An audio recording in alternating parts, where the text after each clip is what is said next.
안녕하세요. 왜? 아니, 항상.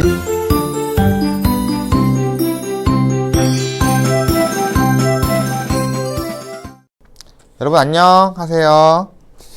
오늘은 특별히 여러분들 그 과학 수업이 아니라 진로, 진학과 관련돼서 여러분들에게 간단한 정보를 알려주고자 이렇게 카메라 앞에 섰습니다. 여러분들 이제 중학교 3학년이면은 가장 관심 갖는 것이 바로 진학이잖아요. 고등학교 고입이잖아요. 근데 여러분들이 생각보다 고입에 대한 정보를 많이 못 갖고 있어요. 그래서 원래는 학교에서 선생님이 직접 상담하면서 알려줘야 되는데 코로나 때문에 우리가 못 만나고 있잖아요. 그래서 이렇게 영상으로 간단하게 소개하려고 하니까 부모님이랑 같이 보시면서 한번 내가 어느 학교로 갈 수 있는지, 이 학교로 가려면은 어떤 거를 준비해야 되는지에 대해서 차근차근 알아보셨으면 좋겠어요. 그래서 이 영상은 크게 3개의 영상으로 나눠질 겁니다. 그래서 그 영상에 따라서 하나하나 보시면서 계약하기 전까지 내가 어디 학교로 갈 수 있는가 좀 깊이 고민해보는 시간 가졌으면 좋겠습니다. 오늘은 먼저 여러분들이 진학을 할 때 필요한 생소한 용어들에 대해서 간단하게 정리해 보도록 하는 시간을 갖도록 하겠습니다. 이번 영상에는 총 4개의 새로운 단어가 나오는데 하나하나 잘 비교해 가면서 봐주시기 바랍니다. 먼저 전기고랑 후기고라는 용어가 있는데요. 이거는 고등학교 이름이 아니고 뽑는 시기에 따라서 전기고랑 후기고로 나뉜다는 겁니다. 그래서 전기고가 먼저 뽑고 그 후에 후기고를 뽑으니까 자기가 어떻게 진학 전략을 짜야 되는지 잘 고민해 보시기 바랍니다. 먼저 전기고부터 알아볼게요. 전기고등학교는 보통 특성화 고등학교, 과학고, 예술고, 체육고, 그 다음에 마이스터고 이런 고등학교들이 보통 거의 다 전기고등학교입니다. 미리 선발을 한다는 얘기죠. 그래서 이 전기고의 지원 이 시기를 보면은 보통 10월에서 11월입니다. 거의 대부분 11월이긴 한데 10월에도 종종 뽑기 때문에 이 시기를 잘 기억해 주시고요. 이 전기고등학교는 합격을 하게 되면은 후기고등학교에 지원하는 것이 힘들어집니다. 그래서 우선 전기고는 여러 학교들 중에서 막 이것저것 지원 가능한 게 아니라 딱 한 개만, 내가 예를 들면 한림예고 가고 싶다. 그러니까 한림예고만 지원할 수 있어요. 다른 예고를 중복으로 지원이 불가능합니다. 그래서 만약에 선택하게 된다면 신중하게 선택을 해야겠죠.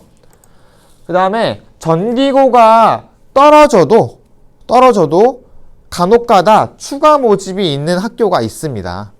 그래서 추가 모집이 있다는 거, 그리고 전기고등학교가 떨어져도 그 다음에 후기고등학교를 진학할 수 있기 때문에 여러분들 너무 상심하지 않고 준비할 수 있다라는 거 입니다. 다음에는 이제 후기고등학교입니다. 후기고등학교는 전기고등학교 선발이 끝나고 난 다음에 선발을 하기 때문에 아무래도 전기고보다 뒤늦은 시간에 선발을 하겠죠. 아까 전기고는 10월이나 11월에 선발을 한다면은 후기고는 그 바로 다음 언제죠? 그죠? 12월입니다. 작년 같은 경우는 12월 초에서 5일 동안 지원했는데 올해부터 코로나 때문에 좀 바빠지면서 3일로 단축됐다고 합니다. 그렇기 때문에 이 12월 9일날 나 어디 가지? 라고 고민하면 절대 안 됩니다. 미리미리 계속 고민해서 12월 9일날 바로 지원할 수 있는 것이 가장 중요할 것 같습니다. 그리고 아까 전기고등학교는 딱 한 군데만 지원이 가능하다고 했죠. 후기고등학교는 평준화 지역이나 비평준화 지역에 따라서 방법이 조금씩 다릅니다. 파주 같은 경우는 비평준화 지역이죠. 비평준화 지역은 딱 한 개 학교만 선택할 수 있습니다. 반면에 내가 고양시에 있는 학교 가겠다. 고양시는 평준화 지역이기 때문에 한 개만 고르는 것이 아니라 많은 학교들을 다 고를 수 있어요. 하지만 여기서 우선순위를 배치해야 됩니다. 1지망, 2지망, 3지망, 4지망. 그래서 1지망을 떨어지면은 2지망에 자연스럽게 지원하게 되는 거고 2지망에서 떨어지면은 3지망으로 이렇게 쭉 내려가게 됩니다. 그러니까 평준화 지역은 사실 학교를 떨어진다라는 개념은 없겠죠. 반면에 파주 지역은 한 개만 선택하기 때문에 떨어지게 되면은, 불합격하게 하게 되면은 다른 학교로 갈 수 없습니다. 그렇기 때문에 굉장히 어렵게 신중하게 선택을 해야겠죠. 자, 근데 여기서 중요한 게 하나 있습니다. 전기고는 떨어지면 후기고 지원이 가능하지만, 후기고는 떨어지면은 아까도 말했지만 전기고에 지원을 못 합니다. 왜냐면은 지원 시기가 이미 지났기 때문에. 그렇기 때문에 후기고를 지원할 때 더 신중하게 선택을 해야 되는데요. 그럼 후기고 떨어지면 진짜 아예 진학을 못 하느냐? 또 이건 아닙니다. 학교마다 추가 모집을 할 수가 있어요. 학교에서 300명을 뽑으려고 예정을 했는데 만약에 290명이 들어왔다. 그럼 10명이 남죠. 그 학교 입장에서는. 그럼 그 10명에 대한 추가 모집이 있을 수 있습니다. 하지만 이것도 가능한 경우가 있고 가능하지 않은 경우가 있기 때문에 여러분들 웬만하면은 안전하게 자기 성적에 맞춰서 고등학교를 진학하는 것이 중요할 것 같습니다.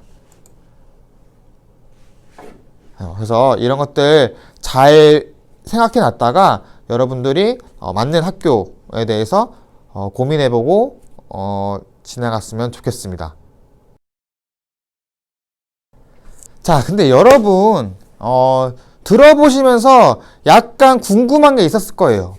뭐가 평준화고 뭐가 비평준화이냐, 이 개념이 잘 이해가지 않죠. 그래서 이제는 평준화 지역, 그 다음에 비평준화, 이거에 대한 개념을 간단하게 설명해 보도록 하겠습니다. 자, 평준화라는 거는 사실 평준화는 추첨을 통해서 학교를 배정하는 겁니다. 그래서 내가 만약에 A 학교, 평준화 지역에는 A 학교에 A 학교가 있다. 그러면은 모든 사람이 지원을 할 거 아니에요? 근데 그 애들이 성적순으로 뽑는 게 아니고 추첨을 통해서 뽑는 겁니다. 그러니까 운 좋으면 되는 거고 운이 나쁘면은 2지망으로 떨어지는 거겠죠. 근데 2지망에서도 또 안 뽑히면 3지망, 4지망. 그렇기 때문에 평준화 지역은 성적과 관계없이 오로지 확률적으로 학교를 들어갈 수 있다라는 거. 이것을 기억해 주시고, 이 평준화 지역이 어디냐? 바로 대표적인 것이 고양시입니다.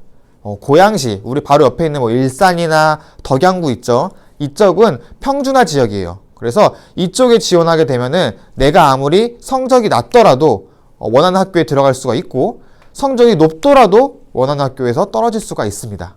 이것이 바로 평준화 지역에 있는 고교 제도이고요. 반대로 이거 하나 알고 넘어가겠네요. 외고나 국제고 있죠. 여러 외고가 있고 국제고가 있는데 외고나 국제고는 평준화 지역으로 인정을 합니다. 이것이 나중에 다음 시간에 보게 될 영상에서 굉장히 복잡한 경우가 생기는데 이것을 좀 잘 기억해 주시기 바랍니다. 그러니까 평준화가 있고 두 번째가 이제 바로 비평준화입니다. 자, 비평준화. 아까 평준화는 추첨을 통해서, 랜덤으로 추첨을 통해서 학교에 들어갈 수 있었다면은 비평준화는 랜덤이 아닙니다. 어떠한 기준을 가지고 학생들을 선발하는데요. 그 선발 기준이 무엇일까요? 바로 인성이 아니라 성적입니다. 성적. 그래서 비평준화는 내신 성적을 기준으로 예정된 선발 인원만큼 뽑은 겁니다. 만약에 A 학교가 10명을 뽑을 거예요. 예를 들어서. 근데 여기에 15명이 지원했어. 그러면은 5명은 그 학교에 못 들어가겠죠. 근데 이 들어가지 못하는 애들, 들어가는 애들을 뭘로 기준 삼느냐? 바로 내신 성적으로 삼는다 이겁니다. 그렇기 때문에 이 비평준화 지역에 가기 위해서는 내신 성적이 잘 만들어져 있어야겠죠. 이 비평준화 지역이 사실 우리나라에 많지 않아요. 근데 여러분들이 살고 있는 바로 이 파주시는 비평준화 지역입니다. 그러니까 여러분들이 가고 싶은 학교가 있다면은 그 학교가 비평준화일 가능성이 높단 말이에요. 그 비평준화인 학교로 가기 위해서는 내신 성적을 잘 받아야 한다는 것을 좀 잘 기억해 주시기 바랍니다. 그래서 아까도 말했지만 내신이 낮을 경우에는 원하는 학교에 못 들어갈 수 있고, 그리고 학교마다 커트라인이 조금씩 다릅니다. 그리고 이 커트라인은 학교에서 정해지는 게 아니라 매년 달라져요. 보통 거의 학교마다 한 이 정도 되는 커트라인은 있지만 이것이 확실하지 않고 매년 달라질 수 있습니다. 하지만 여러분들이 아슬아슬하게 들어가는 것보다는 확실하게 들어가는 것이 훨씬 안전하겠죠. 그렇기 때문에 이제 우리 1년 남았는데 1년 동안 내신 관리 잘 해서 원하는 학교에 안전하게 들어갈 수 있도록 준비를 해야 할 것으로 예상이 됩니다. 여러분들 오늘 영상 잘 봤나요? 아직 생소할 것이라고 예상이 됩니다. 하지만 생소하다고 눈 감고 넘어가는 것이 아니라 계속 고민하고 부모님을 상의하면서 어디 학교로 갈 것인지에 대한 전략을 꾸준히 세우시기 바랍니다. 이번 영상은 여기서 끝이고요. 이 다음 영상에는 이제 2개 영상이 남았는데 바로 다음 영상은 학교의 종류에 대해서 알아볼 거예요. 어떤 종류의 학교가 있으며 특히 우리 금릉중학교 학생들은 어느 종류의 학교에 많이 진학을 하게 되는지 그 다음에 그거의 뭐 지원 시기라든가 방법에 대해서 간단하게 설명을 해보려고 합니다. 그 다음에 세 번째 강의에서는 이제 여러분들이 가장 궁금해하는 내신 성적 반영 지침에 대해서 이야기를 해볼 거예요. 어떻게 하면 내신 성적을 확 올릴 수 있는지, 반영 비율, 2학년, 3학년은 같은 비율인가? 뭐 봉사활동은 몇 시간이 필요한가? 뭐 이런 것들을 간단하게 정리해서 여러분들에게 알려드리도록 하겠습니다. 혹시 이거를 영상을 보고 궁금한 게 있다면은 담임선생님이나 아니면은 담임선생님께 연락하시기 바랍니다. 부모님과 많이 상의해 주시기 바래요. 그러면은 안녕.